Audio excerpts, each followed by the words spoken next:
Welcome back to another Film Hooligans bonus feature review. I'm your host, John the host, and as always, I'm joined by my co-host, Mr. Jason Alt. I'm Jason, the co-host. Tonight we are reviewing a debut film from writer-director Serge Kushnier. That's The Idea of Manhood.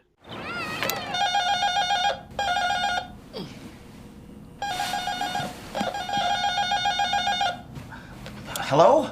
Morning, princess. Guess who? What are you doing? Why are you here? Just passing through. What are you, a cowboy now? I don't know. Just done with people. It wasn't anything specific. Some girl you dated for like a week and a half ended up having one long middle toe and you just couldn't handle it. Carly, things good? Of course, yeah. Why? Nothing. Hey, babe.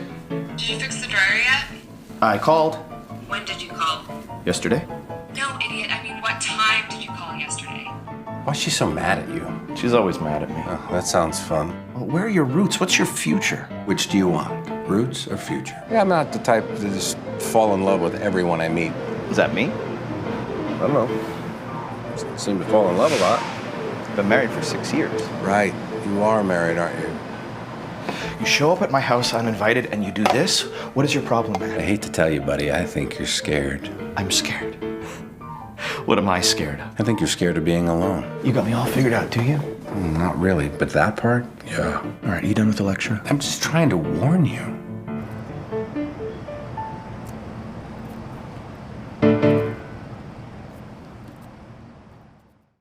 So, Jason, what did you think about The Idea of Manhood? I thought it was one idea. There are probably other ideas of manhood. Sure. This is writer-director Serge Kushnier's first feature. Real tight, kind of one-set movie with his brother Jeremy, who is quite an experienced actor. And another actor you'll probably recognize, Carl Berry. Maybe people don't recognize the name, but as soon as you see him, you're like, oh, that guy from, yeah, he's in stuff.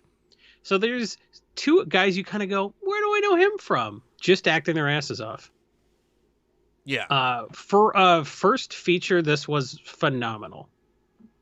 You know, just if we're not being that charitable, if we didn't know this was his first feature, solid. I really enjoyed this. And before I give my takes on it, what is this about in the most non-spoiler way you can? It's two best friends. Basically, they were college roommates. One of them, named Sandy, played by Carl Berry, kind of shows up at Jacob's house and unannounced and just sort of says, hey, I'm in town. Let's hang out a little bit. And they sort of spend the day hanging out. Jacob's got friends coming over. Sandy says, that's perfect. I'll help you entertain. And they sort of have it's basically three major scenes in the movie. It's when they sort of start catching up a little bit, then the party happens, and then they sort of do like a post-party scene. And all three are kind of similar in tone, but it's kind of similar in subject matter, but different in tone, if that makes sense. Like, it'll make sense when you watch the movie. So basically they kind of catch up, and then they, through not letting them, the one lie to the other, you know, when they are sort of forced to be honest with each other, they're forced to be honest with themselves. As you said, this movie, like, my number one note on this is it looks like it was done by someone that's done a lot of films before. It just feels so experienced. It's a pure talking in rooms genre film. So if you like that, and that's harder than you think to execute properly. So that being said, you have to ask yourself, what's tantamount to a successful film in these terms of quality and audience retention? And it's characters that are like so relatable. This movie completely lands that. As far as like substance and the dialogue, you know, between compelling characters, to hold the viewer's attention for 72 minutes by watching these two people. Yes, there are some more actors in here, but it's really about these two characters. I feel, and this might come off as a little hyperbolic, but I feel like this is the 2020s with Nail and I. I thought you were going to say My Dinner with Andre. Oh, okay. This isn't with Nail and I. There were drunken hijinks. There aren't really drunken hijinks in this movie, I but disagree. I think there's quite a bit of drunken hijinks. It's hijinks. Just, not hijinks. Okay, it's more real than that. There's no tomfoolery. Right. This is just If with Nail and I, if they like never left their apartment. Right. It's the id versus the ego, where you have the id as Sandy and ego as Jacob. On a scale of Jarmusch to like Paul Thomas Anderson in terms of style, it's definitely more dry. It's more of a Jarmusch film, but there's a lot of Noah Baumbach in here too. And I kept thinking of A Marriage Story and kind of like stay with me here, because the difference between this and A Marriage Story is, and why I think A Marriage Story works on a more grand scale, and why it like got so many awards, and why those kind of things are more popular, is because it focuses on the two characters that the conflict is about, where you have Kylo Ren and Black Widow going at each other, but then you have these breaks, those moments, and you have these breaks where they go into their separate corners to kind of get stitched up from their friends and loved ones and lawyers and their yes men. And what this movie is those interactions pulled out to a full runtime. The person that's always going to root for you. So that's why it's not, I won't say it's like an unreliable narrator perspective,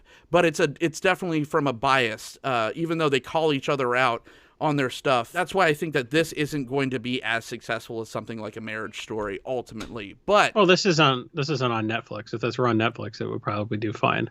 It's not on Netflix, but it is streaming on Prime for free now. And so that being said, like we got an advanced screening of this, but knowing that it's on Prime, I recommended it to a friend, and that person called me the next day and said that this is the second movie that he actually shed tears on, because I think that this will connect viscerally. Oh, don't give people that expectation. Well, I'm not, but that's not hyperbole. That's a fact. Like, that person called me and said that this happened, and I didn't cry. I wasn't that moved, but I think that this will connect viscerally with certain people. Who's this movie for? People who could use some catharsis? I don't know. Like, I think if you are okay with a movie not having a car chase, you'll like this. If you like My Dinner with Andre, or I guess Marriage Story, or With Nail and I, if you'd like to see two friends be brutally honest with each other and stop lying to themselves, in a movie that doesn't wear out its welcome at only 72 minutes, you have no excuse for not watching this for free on Prime. Like, I cannot recommend this highly enough. Absolutely. As a free movie. I would pay to rent this. Technically speaking, again, lighting is fun. I thought like it was a little insert shot happy at first, but I'm like, okay, you got to kind of sex up the people talking in rooms thing, because they like, even them walking down the street, there's a lot of different jump cuts to different perspectives of them talking to each other. But I mean, it just kind of settles in after a while. You don't care about it. What I thought was just like fantastic was how good and crisp this movie sounds. It's almost ASMR, like in a massage chair level. Like you put your headphones when Carl Burry is talking, he just has this like voice that you just want to listen to. It sounds weird, but I'm telling you, put headphones on and watch it for yourself and see if you'll argue with me after that. Well, this movie had 5 actors and 5 people in the sound department. Right. Yeah. It's a claustrophobic set, so it was tough to do a ton with the camera, so they did a lot of work with the lighting and the sound, and it paid off. You think about these kind of films, and it's usually you have to have just all-stars or people with the biggest of chops to kind of carry you through a film like this.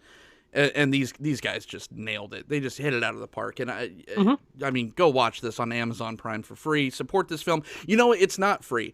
Don't watch this for free. What it's going to cost you is a review, because that's everything. Like, if you go and watch this movie for no dollars, go ahead and just like hit some star buttons and just say what you like. Just be like, I liked the film. It will take you 2 seconds and it costs you nothing, but it probably means everything to these people that made this movie. Yep. I'm Jon the Host, at Jon the Host on Twitter. Jason, where can everyone find you? I am Jason E. Alt on Twitter. Follow us at film_hooligans, and thank you so much for joining us, and we'll see you next time.